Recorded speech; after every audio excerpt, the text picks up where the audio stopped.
Radhe Radhe friends, कैसे आप सभी। कल हमने श्लोक नंबर 3 तक किया था। आज से हम श्लोक नंबर 4 से करेंगे स्टार्ट करने से पहले चलिए अपना मंत्र पढ़ लेते हैं। ओम कृष्णाय वासुदेवाय हरे परमात्मने प्रणत क्लेश नाशाय गोविंदाय नमो नमः। चलिए शुरू करते हैं आज का श्लोक। अत्र श्रूरा महेश्वासा भीमार्जुन सम युद्धि युयुधानो विराटस्य द्रुपदस्य महारथ। इसमें दुर्योधन और द्रोणाचार्य के बीच में वार्तालाप हो रही है। दुर्योधन काफी भयभीत है। इस सेना में भीम तथा अर्जुन के समान युद्ध करने वाले अनेक वीर धनुर्धर हैं, यथा महारथी युयुधान, विराट तथा द्रुपद। दुर्योधन को पता था कि पांडवों की ओर से सिर्फ अर्जुन या भीम ही नहीं, बहुत ही वीर धनुर्धर भी हैं, जिनका नाम युयुधान, विराट तथा द्रुपद बताया गया है। तात्पर्य पे चलते हैं। यद्यपि युद्ध कला में द्रोणाचार्य की महान शक्ति के समक्ष धृष्टद्युम्न महत्वपूर्ण बाधक नहीं था, किंतु ऐसे अनेक योद्धा थे जिनसे भय था। दुर्योधन को सभी वीर धनुर्धर से भय था। दुर्योधन इन्हें विजय पथ में अत्यंत बाधक बताता है, क्योंकि इनमें से प्रत्येक योद्धा भीम तथा अर्जुन के समान दुर्जय थे। उसे भीम तथा अर्जुन के बल का ज्ञान था, क्योंकि उन्होंने शिक्षा साथ में ली थी। इसलिए वह अन्य की तुलना इन दोस्तों से करता था। अब हम चलते हैं श्लोक नंबर 5 की ओर। धृष्टकेतु कितान काशी राजश्च वीर्यवान पुरुजित्कु इंतु भोजश्च सभश्च नरपुंडव। इनके साथ ही धृष्टकेतु, चेकितान, काशीराज, पुरुजित, कुंती भोज तथा सैब्य जैसे महान शक्तिशाली योद्धा भी हैं। दुर्योधन को पता था कौन कौन वीर योद्धा पांडवों की ओर से हैं, और उन्हें इस चीज का भय था। इसलिए वो द्रोणाचार्य को सभी वीर सैनिकों के बारे में बता दे रहा था। अब चलते हैं श्लोक नंबर 6 की ओर।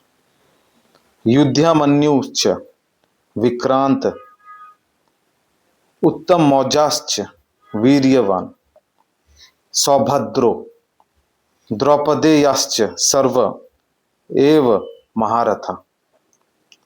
पराक्रमी युद्धामन्यु, अत्यंत शक्तिशाली उत्तम मौजा, सुभद्रा का पुत्र तथा द्रौपदी के पुत्र, ये सभी महारथी थे। आगे बढ़ते हैं। अस्माकं तु विशिष्टा ये तांत्रिबोध द्विजोतम नायका मम सैन्यस्य संज्ञार्थ ताम्रीबिमीते। किंतु हे ब्रह्माश्रेष्ठ, आपकी सूचना के लिए मैं अपनी सेना के उन नायकों के विषय में बताना चाहूंगा जो मेरी सेना को संचालित करने में विशेष रूप से निपुण है। श्लोक नंबर 7 में ये दुर्योधन द्रोणाचार्य को बता रहे हैं कि हे ब्राह्मण श्रेष्ठ, हमें घबराने की कोई जरूरत नहीं है। हमारी सेना में भी बहुत सारे ऐसे वीर हैं जो सेना को संचालित करने में विशेष रूप से निपुण है। अब आगे श्लोक नंबर 8 में उनका नाम बोला जाएगा। श्लोक नंबर 8 से शुरू करते हैं।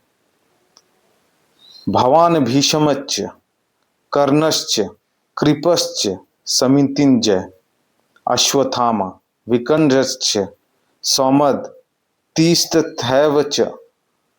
मेरी सेना में स्वयं आप, द्रोणाचार्य, भीष्म, कर्ण, कृपाचार्य, अश्वत्थामा, विकन तथा सोमदत्त का पुत्र भूरिश्रवा आदि हैं जो युद्ध में सदैव विजय रही है। ये श्लोक दुर्योधन द्रोणाचार्य को बता रहा है कि हमारे तरफ से ये सब वीर सैनिक हैं, तो हमें घबराने की कोई जरूरत नहीं। चलिए तात्पर्य पे चलते हैं। दुर्योधन उन अद्वितीय युद्ध वीरों का उल्लेख करता है जो सदैव विजय होते हैं। विकर्ण जो दुर्योधन का भाई है, अश्वत्थामा द्रोणाचार्य का पुत्र है, और सौमदत्ती या भूरिश्रवा बाहिकों के राजा का पुत्र है। कर्ण अर्जुन का आधा भाई है क्योंकि वह कुंती के गर्भ से राजा पांडु के साथ विवाहित होने से पूर्व उत्पन्न हुआ था। कृपाचार्य की जुड़वा बहन द्रोणाचार्य को ब्याही थी।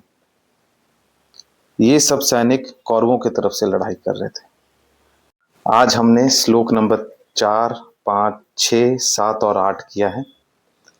इस पांचों श्लोक में हमने देखा कि दुर्योधन और द्रोणाचार्य के बीच में सैन्य तुलना की जा रही है। मतलब पांडवों की ओर से कौन कौन वीर सैनिक हैं और कौरवों की ओर से कौन कौन वीर सैनिक हैं, इस चीज पे बातें चल रही है। सारी बातों से यह स्पष्ट है कि दुर्योधन काफी भयभीत है, क्योंकि दुर्योधन भी समझ पा रहा है कि पांडवों की ओर से जो वीर सैनिक इस लड़ाई में हिस्सा ले रहे हैं वो उनके सैन्य बल से काफी मजबूत है। आगे श्लोक नंबर 9 से कल से हम लोग शुरू करेंगे। आज के लिए इतना ही। कृपया करके वीडियो देखें, और अगर आपको लग रहा है कि नहीं इस चीज में कुछ कमी है, कहीं पर आपको कोई बाधा आ रही है, तो काइंडली कमेंट करके बताएं। इस वीडियो में मैं कोई भी बैकग्राउंड म्यूजिक या कुछ भी एडिटिंग यूज नहीं कर रहा हूँ, क्योंकि ये गीता है। इस चीज से हम लोग कोई भी छेड़छाड़ नहीं कर सकते, इसको मनोरंजन का पात्र हम बना नहीं सकते। इसलिए मेरे सारे वीडियो ऐसे ही रॉ रहेंगे। बाकी अगर आपको कुछ भी अच्छा लगे, बुरा लगे, तो कमेंट में ज़रूर बताइएगा। आज के लिए इतना ही। राधे राधे।